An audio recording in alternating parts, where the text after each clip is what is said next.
Hey, what's going on, guys? Welcome back to the GM. It's your guy, Boulanger. And up next, we're going to be dealing with winners and losers of the first night of the NFL draft. Do me a quick favor, man. Hit like, subscribe, hit the notification bell so that you can get updates as we upload new content. Let's go. So, if I can be honest, there is no losers. I don't really have a losers category. I have another category I'm going to replace losers with, but we'll talk about that in a minute. But there is no losers. When young men 19, 20, 21 years old, 22 years old, when they can step in front of the whole world and accept their next stage in life, there's no losers. When they can accept the next stage in life, which comes with the potential to make millions of dollars to play a game that they love, whether they were drafted 1, 21, or 31, doesn't matter. They're all winners. Okay. And I want to give a shout out to single moms. I say a lot of single moms, potentially single moms that stood before the world with their sons and talked about how proud they were and talked about the struggle and the grind that they had to go through to get them there. So shout out to mamas. I want to shout out to fathers, man, fathers who held down their sons, taught them, disciplined them, helped them train. Saw a lot of stories like that. Shout out to dads for sure. And then I want to give a shout out, man, to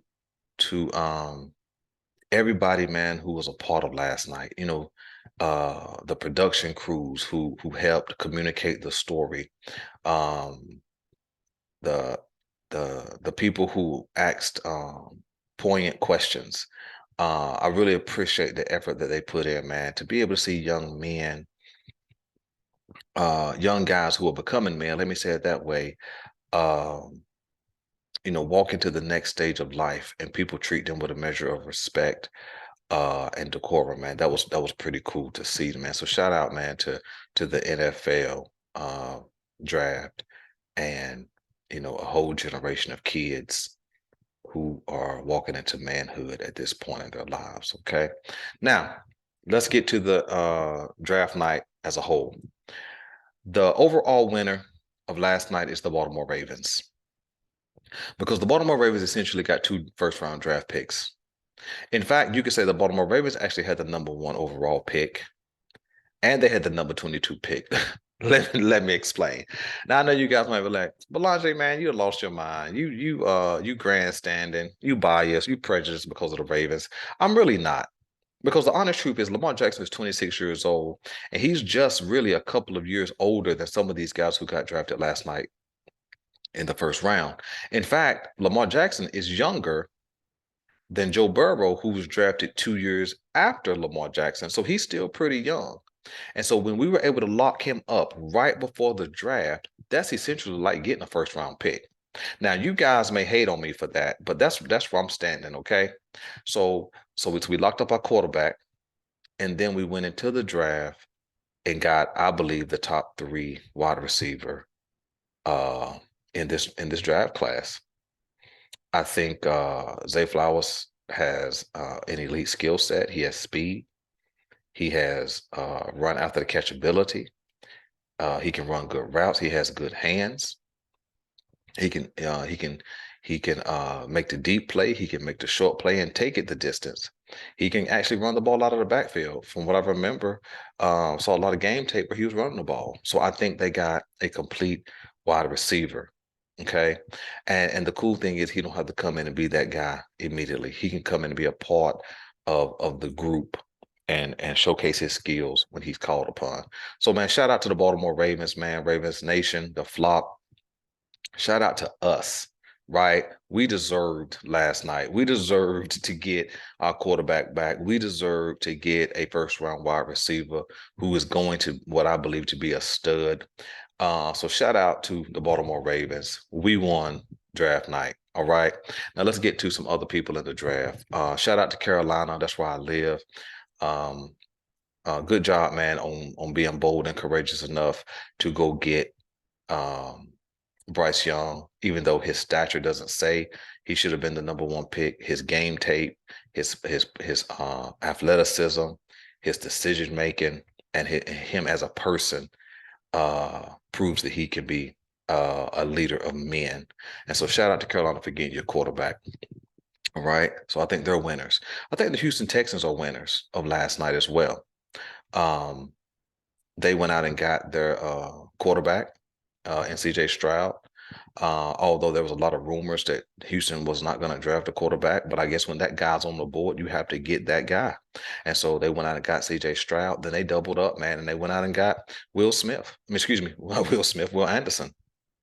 And so they arguably got the best quarterback and the best defensive player in this draft. I said arguably, but I think they still took home a nice haul, and they're building a nice young team over in Houston. And in a year or so, nobody's going to want to see the Houston Texans. All right.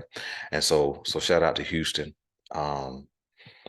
Shout out to the Indianapolis Colts. I think they're winners. They went out and took a chance on a young stud at quarterback.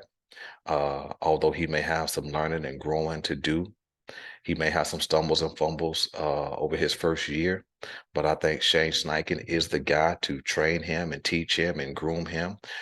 We see what work he did with Jalen Hurts.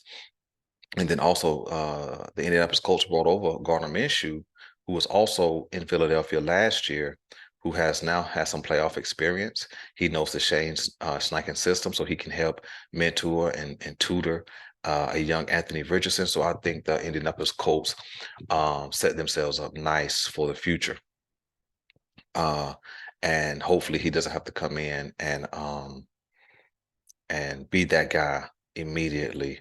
He can learn and then step into a role that he's ready for. So shout out to the Indianapolis Colts. I think they were winners from last night. Shout out to the Seattle Seahawks. I think they're winners from last night, man. They got arguably the best corner on the market last night, and looks like they're trying to build another LOD out there in Seattle. They have a nice young corner, big guy. I can't remember his name at this point. They got him late in the draft last year, and then they turn around and get Witherspoon this year. So they're building a bully out there in Seattle, and then they mess around and drafted Njigba out of Ohio State, wide receiver. Most people believe he's the best wide receiver in this draft class, and so they got the best corner and the best wide receiver. So Seattle did well last night. Okay, so those teams I mentioned, Baltimore, Carolina, Houston, Indianapolis, Seattle, I think those were the big winners of the night. Oh, Philadelphia did really well in the draft. Locking up two really nice defensive ends. Their pass rush is going to be phenomenal. Excuse me, especially these young guys develop. So I think those guys were big winners. Now let me talk about some silliness. This is the silly pick category, and it's two of them. The Atlanta Falcons. What a silly pick. I'm not saying Bijan Robinson isn't a young stud, but haven't we learned by now? I mean, just be honest. Haven't we learned by now that you don't have to take a running back in the top 10? In fact, most people would tell you that that's silly. Okay, we saw Christian McCaffrey go top 10, and although he's been really good, his teams haven't been wildly successful. We saw Saquon Barkley go top 10, and although he's been good, his teams haven't been wildly successful. We saw Ezekiel Elliott go in the top 10, and although he's good, his teams have not been wildly successful. So here are the Atlanta Falcons, who actually have two young running backs on their roster, plus Cordell Patterson. And what do they do? They draft a running back, although he's the best in this class. They draft a running back at a position that's not a need. Are you kidding me? Are you kidding me? The Atlanta Falcons, one of the silliest moves in this year's draft. And then the Detroit Lions. What a silly move. You draft a running back when you already have DeAndre Swift on your roster, and you just paid, I think, Montgomery a 3-year deal. But then you go and draft, I think at number 12, another running back. Are you kidding me? I think they draft, I think he pronounced his name Gibbs out of Alabama, I believe. See, this is why right here, these guys are perpetually in a losing situation. There's other teams perpetually in a losing situation, but this is why right here. This is why the Atlanta Falcons in their history have one Super Bowl visit, I think, in the last 20 years. And other than that, they haven't really been close. This is the same Atlanta Falcons that was up, I think, 28-3 or something like that on the New England Patriots and fumbled it away. Literally fumbled it away. This is the same team. And so you go get Bijan Robinson, although great, but you don't draft a Will Levis because we got Desmond Ridder. Are you kidding me? You don't get Deonte Banks. You don't build your offensive line. You go get a running back. And then Detroit, you've invested high capital in your running back room, but you don't get a running back. In fact, tell you how silly the Detroit Lions draft pick was. The Detroit Lions, I think, have at least 4 wide receivers. 3 I know of, but 4 wide receivers who are suspended. One of them is Jamerson Williams, I think that's how you pronounce his name, out of Alabama from last year, who was one of their first-round picks. He's suspended for 6 games for betting on the NFL.